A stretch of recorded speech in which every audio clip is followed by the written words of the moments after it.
Sandali, bago ka bumili ng mamahaling imported supplements, tingnan mo muna ang mga gulay at prutas sa palengke. Ang mga ito ang tunay na superfoods. Hindi mo kailangan ng dolyar para lumakas ang resistensya. Ang sikreto laban sa ubo, sipon o trangkaso. Nandito lang sa Pilipinas, abot kaya at siksik sa sustansya. Sa video na ito, hihimayin natin ang 7 Filipino superfoods na natural bodyguard ng pamilya mo. Pag-uusapan natin ang malunggay na parang natural multivitamins, ang saluyot na naglilinis ng bituka, at ang sigarilyas, ang all-in-one package na may protina. Kaya huwag kang aalis dahil hindi lang tayo maglilista ng gulay. Ibi-breakdown natin ang science kung paano ito gumagana sa cells mo at ituturo ko ang mga diskarteng doc kung paano mo ito maisasama sa ulam nang hindi nagrereklamo ang mga bata. Handa ka na bang gawing natural pharmacy ang iyong kusina? Simulan na natin ang ating virtual check-up. Bago tayo mag-dive sa listahan, huwag kalimutang i-like ang video at pindutin ang subscribe button at bell icon para laging updated sa mga tips para sa kalusugan ng pamilya. Tara, pasok sa loob. Ano nga ba ang superfood? Bago tayo maghimay ng mga gulay sa basket, linawin muna natin ang isang malaking misconception. Kapag narinig nyo ba ang salitang superfood, ano ang unang pumapasok sa isip nyo? Aminin natin, ang naiisip agad ay mga imported na nalalaman sa Hollywood magazines tulad ng kale o acai berry. Akala natin kailangan mag-order sa specialty store o gumastos ng kalahating sahod para masabing super ang kinakain. Burahin natin yung mindset na yan. Ang totoong superfood, hindi kailangang mahal o galing sa ibang bansa. Ano nga ba ang ibig sabihin ng superfood? Ito ay mga pagkain na nutrient-dense, siksik sa vitamins, minerals, at antioxidants. Para itong superhero sa iyong plato, hindi lang pampatid gutom kundi gamot para sa iyong immune system. Kahit maliit ang serving, ang epekto sa katawan mo? Giant.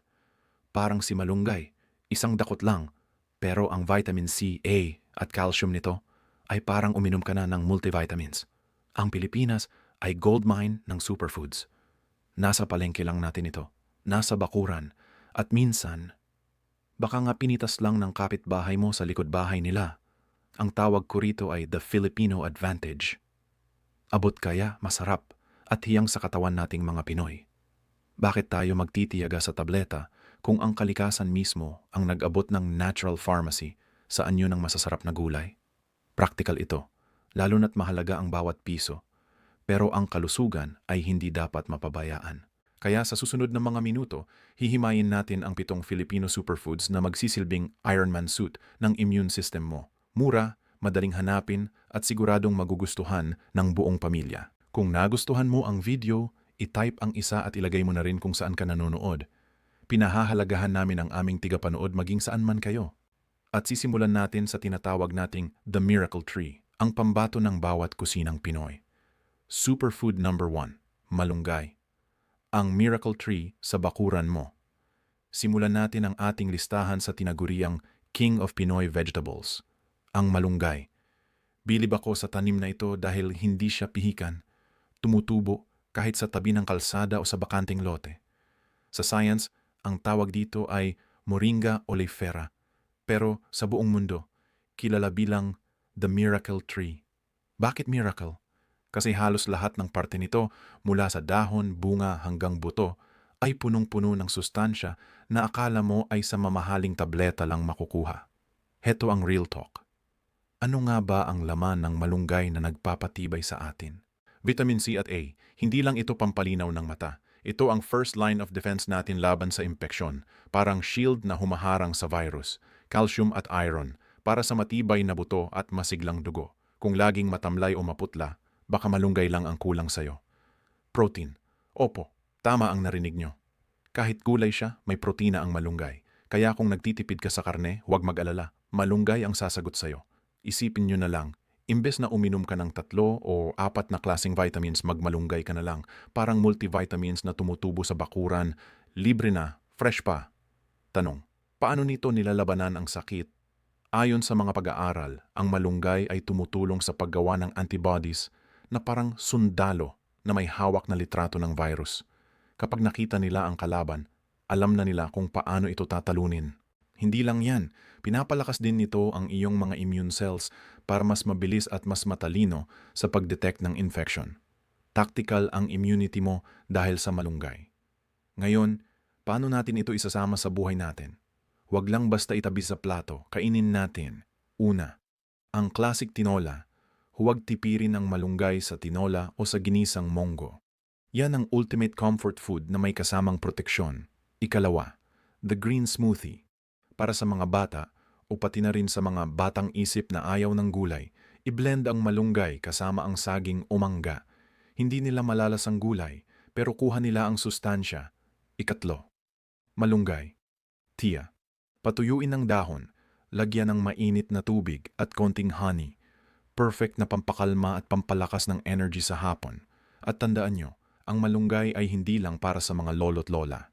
Mula sa nagpapasusong nanay hanggang sa pagod na tatay, dapat malunggay-powered ang buong pamilya. Pero huwag kayong aalis. Ang susunod na superfood ay madulas sa hapagkainan, pero isa itong antioxidant powerhouse na lilinis sa katawan mo. Kilalanin natin si superfood number 2, saluyot, ang walis tingting ng iyong bituka. Ngayon, dako naman tayo sa isang gulay na madalas nating makita sa probinsya, pero aminin natin, marami ang umaayaw dahil sa texture nito. Walang iba kundi ang saluyot. Kung taga Ilocos ka, siguradong kasama ang saluyot sa dinengdeng or bulanglang.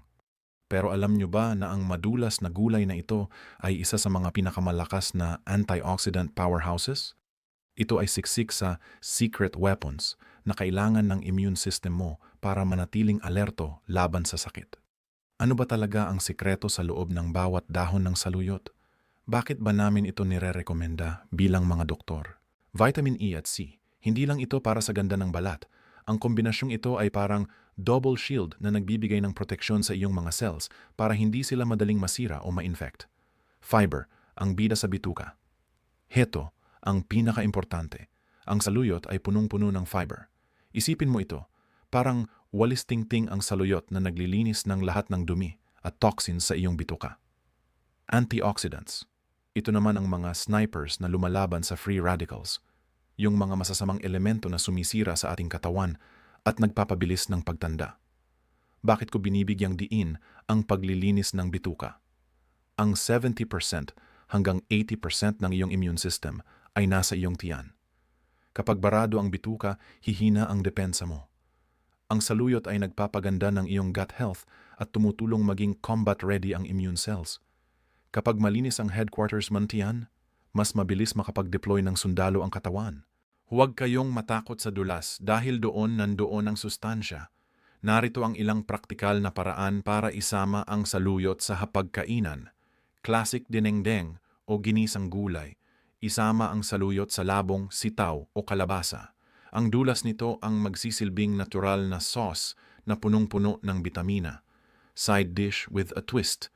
Pwede mo itong ilaga ng bahagya at iserve na may bawang, sibuyas at kaunting bagoong o suka. Simple pero super ang sustansya. The smoothie secret. Para sa mga ayaw ng texture, i-blend ang saluyot kasama ang pinya o mangga. Hindi mo malalasang madulas, pero ang fiber at antioxidants pasok sa system mo.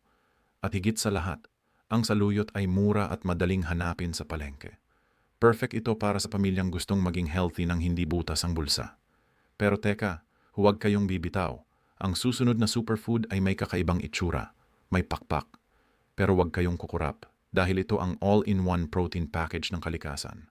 Superfood number 3, sigarilyas, ang gulay na may pakpak at punong-puno ng protina. Ngayon, punta naman tayo sa isang gulay na literal na unidentified flying object sa ganda ng hugis, ang sigarilyas o sa Ingles, winged beans. Aminin natin mga kapamilya, madalas nating makita ang sigarilyas sa kantang Bahay Kubo. Pero gaano ba natin ito kadalas isama sa ating pinggan? Kakaiba ang itsura niya dahil may pakpak or fringed wings sa gilid ng pods. Itinuturing na balansing gulay ang sigarilyas dahil sa taglay nitong sustansya na parang makukuha mo lang sa karne. Ang all-in-one package ng kalikasan. Ano nga ba ang secret power ng sigarilyas? Bakit ito tinatawag na all-in-one package? Heto ang breakdown. Protein power. Opo, tama ang narinig nyo. Sa mundo ng mga gulay, ang sigarilyas ang may pinakamataas na protina. Kailangan ito ng iyong immune system para mag-repair ng cells at gumawa ng mga antibodies. Vitamins A at C. Ang dalawang ito ang dynamic duo ng resistensya. Sila ang nagbabantay para hindi ka agad tablan ng mga virus na nasa paligid. Calcium at iron para sa matibay na buto at para hindi anemic o matamlay ang iyong dugo. Fiber, gaya ng saluyot, tumutulong din ito sa pagwawalis ng dumi sa bituka. Isipin nyo, para kang kumain ng gulay na may laman. Ito ang perpektong solusyon kung gusto mong makatipid sa karne pero ayaw mong magkulang sa protina ang pamilya mo. Bakit ito must-have para sa bata at matanda? Ayon sa mga nutrition studies, ang sigarilyas ay epektibo sa pagpapalakas ng immune system dahil sa kombinasyon ng vitamins, minerals at protina nito. Para sa mga bata, mahalaga ito sa mabilis na paglaki at proteksyon sa school. Para sa mga lolo at lola, nagbibigay ito ng energy at tumutulong sa resistensya. Isang gulay na nagpapabusog at nagpapatibay ng katawan. Paano natin ito gagawing paborito ng pamilya? Napaka-versatile ng sigarilyas. Ginataang sigarilyas. Ito ang classic. Ang gata ng niyog ay may lauric acid na antiviral din. Kaya kapag hinalo mo sa sigarilyas, double protection na ito. Simple gisa. Igisa lang sa bawang, sibuyas at konting hipon o tokwa. Malutong, masarap at siksik sa sustansya. Modern salad. Hiwain ng manipis at ihalo sa inyong paboritong ensalada para sa dagdag na crunch at modern twist. At higit sa lahat, mura ito at madaling hanapin sa ating mga lokal na palengke. Sulit na sulit, di ba? Kaya sa susunod na mamalengke ka, huwag mong dededman ang sigarilyas. Isama na ito sa weekly menu para sa mas malakas at mas masiglang pamilya. Pero teka, bago tayo magtapos, alam nyo ba na may superfood na hindi lang pampalasa sa tinola? Ito ang ating natural na first aid laban sa ubo at sipon. Superfood number 4, luya, ang natural na first aid sa iyong kusina. Ngayon, dako naman tayo sa isang superstar na hindi nawawala sa kusinang Pilipino. Mapatinola, pinapaitan o lugaw, nandyan siya. Walang iba kundi ang luya. Pero alam nyo ba mga kapamilya na ang luya ay hindi lang pampatanggal ng lansa? Sa libu-libong taon, itinuturing itong mabisang natural na gamot. Bilang doktor, sasabihin ko na ang luya ay parang Swiss Army knife ng immune system. Maaasahan lalo na sa ubo at sipon. Ano ba ang meron sa luya at bakit ito super? Heto ang kailangang malaman ng inyong cells, gingerol. Ito ang active compound na nagbibigay ng anghang sa luya. Mayaman ito sa anti-inflammatory at antioxidant effects na parang bumbero na nagpapatay ng pamamaga sa loob ng katawan. Antimicrobial action. Ang luya ay may kakayahang harangin ang pagdami ng masasamang bakterya at virus. Respiratory support. Ito ang paborito ng mga bokalista at guro. Pinapakalma nito ang iyong lalamunan at tinutulungan ang iyong baga na mailabas ang plema. Isipin nyo na lang, ang luya ay parang natural inhaler at internal shield na nakabantay sa iyong respiratory system. Ayon sa mga pag-aaral, ang luya ay tumutulong sa lalamunan at pinapabuti rin ang blood circulation. Mahalaga ito sa immunity dahil ang dugo ang delivery truck ng nutrients at oxygen.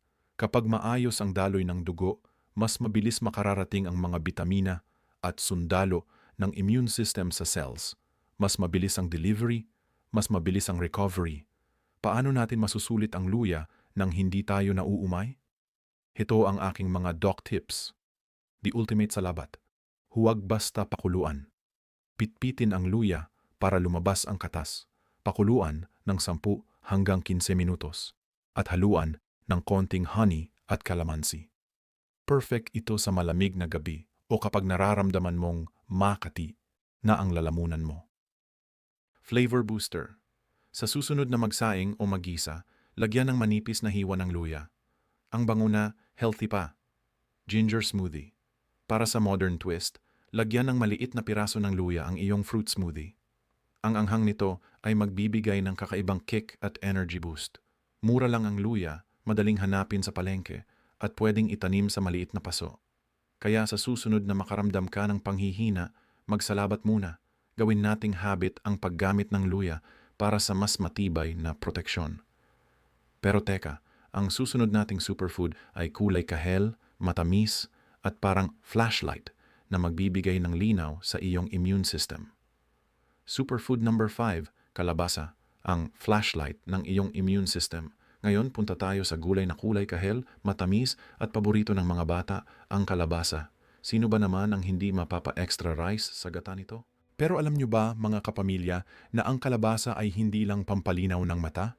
Ito ay mahalagang foundation food para sa ating resistensya.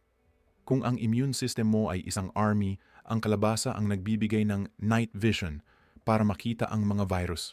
Ano nga ba ang magic sa loob ng kalabasa? Bakit ba ito kulay orange? Heto ang breakdown. Beta-carotene. Ito ang pigment na nagbibigay kulay sa kalabasa. Kapag kinain, ito ay nagiging vitamin A, ang master switch para palakasin ang immune defense. Vitamin A. Hindi lang ito para sa 20/20 vision. Ito ay kailangan para sa malusog na mucous membranes, yung mga lining sa ilong. At lalamunan mo na unang humaharang sa mikrobyo. Fiber. Gaya ng ating mga nakaraang superfoods, tinutulungan nito ang bituka para laging malinis ang iyong headquarters. Potassium. Bonus benefit. Para sa maayos na tibok ng puso at daloy ng dugo. Isipin nyo na lang, ang kalabasa ay parang flashlight ng immune system. Kapag sapat ang vitamin A mo, mas maliwanag ang paningin ng katawan sa pagdetect at pagpuksa sa mga mikrobyo. Ayon sa mga pag-aaral, ang regular na pagkain ng kalabasa ay pampalinaw ng paningin at nakakatulong sa pagpapababa ng risk ng infections sa respiratory system. Dahil sa potassium at fiber nito, ang kalabasa ay heart-friendly, tinutulungan ang ugat na manatiling relax at malinis.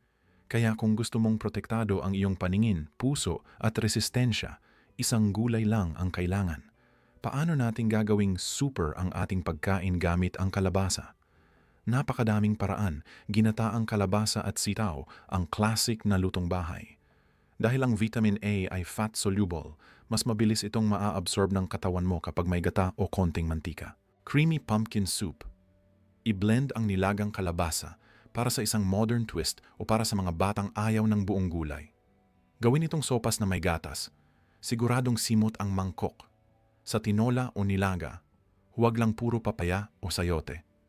Mag-mix ng kalabasa para sa dagdag na tamis at sustansya sa sabaw. Mura lang ito. Madaling mahanap sa palengke at pwedeng-pwedeng i-stock sa kusina ng matagal. Kaya mga kapamilya, isama na ang kalabasa sa grocery list ngayong linggo para sa mas maliwanag na resistensya.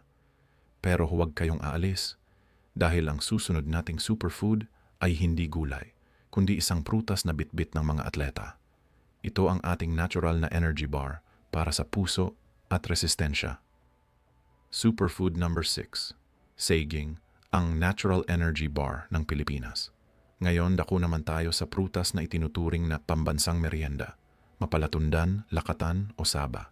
Siguradong may saging sa mesa ng bawat Pinoy. Pero alam nyo ba mga kapamilya na ang saging ay hindi lang pampabusog? Isa itong delivery system ng nutrition na may sariling biodegradable packaging, ang balat nito, at siksik sa mga bitamina para sa ating kalusugan. Ito ang ating natural energy bar na walang kailangan i-charge. Bakit ba super ang saging? Heto ang breakdown ng kanyang 4 na pangunahing armas. Potassium. Ito ang bida para sa iyong puso at muscles. Tinutulungan nito ang iyong blood pressure na manatiling normal at pinipigilan ang pagpulikat ng kalamnan. Vitamin B6. Ito ang secret ingredient para sa immunity. Kailangan ito ng iyong katawan para makagawa ng antibodies at red blood cells. Kung wala itong B6, mahihirapang lumaban ang iyong immune system. Vitamin C. Alam na nating lahat ito, ang master booster ng ating resistensya. Fiber. Para sa maayos na digestion. Tandaan natin ang rule of thumb ni Doc. Healthy gut, ibig sabihin strong immunity. Kapag kumain ka ng saging, nagkakaroon ka ng energy boost at nakapagpapalakas sa iyong immune cells. Ayon sa mga pag-aaral, ang regular na pagkain ng saging ay nakakatulong sa pagpapababa ng risk ng cardiovascular diseases. Ang saging ay nakakatulong sa paggawa ng serotonin, ang feel-good hormone, kaya't gumaganda ang iyong mood. Sa madaling salita, ang saging ay superfood para sa iyong immune system at mental health. Happy tummy, happy immunity. Paano natin gagawing masustansyang habit ang pagsaging? The Quick Energy Boost. Isang saging bago magtrabaho o mag-exercise. Mas maganda ito kaysa sa mga energy drinks na puno ng asukal. Super smoothie. I-blend ang saging kasama ang ating nakaraang superfood, ang malunggay. Maglagay ng konting gatas o tubig. Boom! Isang baso ng proteksyon. Banana Q o turon. Paborito nating lahat. Masarap na, masustansya pa. Siguraduhin lang na hindi sobra ang tamis para manatiling healthy. At higit sa lahat, ang saging ay mura, madaling bitbitin, at laging available sa bawat kanto o palengke. Kaya mga kapamilya, huwag nating balewalain ang simpleng saging. Isama ito sa baon ng mga bata at sa araw-araw na pagkain ng pamilya. Isang saging sa isang araw, malakas ang katawan. Pero huwag kayong bibitaw dahil ang huling superfood sa ating listahan ay prutas na kulay kahel, refreshing, at itinuturing na maintenance crew ng ating bituka. Superfood number 7, papaya. Ang maintenance crew ng iyong katawan. At para sa ating grand finale sa listahan ng Filipino superfoods, ang prutas na kulay araw at refreshing, walang iba kundi ang papaya. Madalas nating marinig na ito ay pampaganda lang ng kutis. Pero ang tunay na ganda ng papaya ay nasa loob ng iyong bituka at immune system. Isipin niyo ang papaya bilang ang maintenance crew ng inyong katawan na nag-aayos at nagsisiguro na ito ay hindi magkaproblema laban sa sakit. Ano ba ang secret ingredients sa bawat hiwa ng papaya? Bakit ba ito super? Vitamin C powerhouse. Akala ng iba, sa kalamansi o dalandan lang may vitamin C. Pero ang totoo, ang papaya ay kayang magbigay ng higit sa 100% ng araw-araw na kinakailangan mo. Mas abot kaya at nakakabusog pa. Papain enzyme. Heto ang bida. Ang papain ay isang enzyme na tumutulong sa pagtunaw ng pagkain, lalo na ng protina. Mas mabilis ang absorption ng vitamins kung maayos ang digestion. Fiber at antioxidants, panlaban sa free radicals o yung mga kalanwang na sumisira sa ating cells. Uulitin ko ang doctor's golden rule. 70% hanggang 80% ng iyong immune system ay nakatira sa tiyan. Kung hindi maayos ang pagdumi, hihina ang resistensya. Ang fiber at enzymes ng papaya ay nakakatulong sa regular na pagdumi at nagpapabilis sa pagresponde ng antibodies. Bonus pa, glowing ang skin kapag malinis ang loob. Paano natin gagawing habit ang papaya sa pamilya? Ang ideal na panghimagas, sa halip na matatamis na cake o kape pagkatapos kumain, magpapaya. Ang enzymes nito ay agad natutulong sa pagtunaw ng kinain mong tanghalian o hapunan. Fruit salad ng masa, ihalo ang papaya sa saging at mangga. Isang triple threat ng vitamins sa isang mangkok. Papaya smoothie. Para sa mga bata, i-blend ang hinog na papaya na may konting gatas. Refreshing na, maintenance crew pa ng kanilang kalusugan. Mura ito, siksik sa sustansya, at paborito nating lahat mula kay baby hanggang kay lolo. Kaya mga kapamilya, kumpletuhin na ang ating superfood list. Isama ang papaya para sa mas maayos na digestion at mas matibay na resistensya. Pero huwag muna kayong aalis. Ngayon na alam nyo na ang top 8 Filipino superfoods, ang tanong ay, Doc, paano ko isasama yan sa budget? Sa susunod, ibibigay ko ang aking practical daily routine, isang simpleng plano para sa super na kalusugan ng pamilya. Tara, ituloy natin. Practical daily routine, ang diskarteng Doc. Menu. Ngayon kilala na natin ang ating 7 Filipino superfoods. Ang tanong, Doc, kailangan ko bang kainin lahat yan? Ang sagot, hindi. Ang sikreto ay ang diskarte. Hindi mo kailangan ng mahal na meal prep o imported diet plan. Listahan sa palengke at pagmamahal sa pagluluto lang ang kailangan. Heto ang kapamilya-style routine para isaksak ang 8 superfoods sa isang araw. Simulan natin sa almusal. Sa halip na plain na itlog, gawin itong malunggay omelette na may kamatis. Isabay mo ang isang saging para sa energy boost na tatagal hanggang tanghalian. O, di ba? 3 superfoods agad ang pasok. Pagdating ng tanghalian, magginata ang sigarilyas tayo. Bakit gata? Kasi ang vitamin A ng kalabasa at sigarilyas ay mas madaling ma-absorb kapag may healthy fats mula sa niyog. Magandang samahan ito ng saluyot o ihalo sa ginisang gulay. Dagdagan ng bawang para sa antimicrobial power. Busog ka na, protektado pa ang bituka. Sa merienda, imbes na sitsirya, magpapaya smoothie tayo o simpleng hiwa ng papaya. Ito ang maintenance crew na mag-aayos ng tiyan mo bago ang hapunan. At bago matulog, huwag kalimutan ng mainit na salabat na gawa sa luya. Ito ang magpapakalma sa iyong lalamunan at magsisilbing night shift bodyguard mo habang ikaw ay natutulog. Mga kapamilya, isipin nyo yon. Sa isang araw, nakain nyo na ang lahat ng 7 Filipino superfoods. Masarap, abot kaya, at higit sa lahat, natural. Tandaan, hindi natin kailangan ng imported superfoods dahil sa kusinang Pinoy, ang kalusugan ay abot kamay. Consistency ang susi. Kung ito'y araw-araw, mas matibay ang resistensya at mas mura ang gastos sa ospital. Lahat yan hindi kailangang i-import. Hindi kailangang maging milyonaryo para mabili. Dahil ang tunay na proteksyon, madalas pinitas lang sa bakuran o binili lang sa suking tindahan sa kanto. Tandaan nyo ang linyang ito, ang tunay na superfood ay hindi kailangang imported dahil ang pinakamalakas na proteksyon nasa loob na ng iyong kusina. Kapag ang hapagkainan ay puno ng kulay at sustansya, ang pamilya ay mas matibay ang resistensya at mas masaya ang pagsasama. Kaya kung may natutunan ka sa ating virtual check-up, pakishare ang video na ito sa inyong mga tito, tita o sakitin. Huwag kalimutan mag-subscribe at i-click ang bell icon para sa ating weekly health tips at babala ng doktor episodes. At abangan nyo ang susunod nating video. Dahil pag-uusapan naman natin, ano nga ba ang mga senyales na gumaganda na ang immune system mo? Para alam mo kung effective na ba ang malunggay at saluyot na kinakain mo. Maraming salamat sa panonood. Ako ang inyong kapamilyang doktor. Laging nagpapaalala. Ang kalusugan ay kayamanan, kaya alagaan ang katawan para sa masayang kinabukasan. Hanggang sa muli, mga kapamilya, ingat!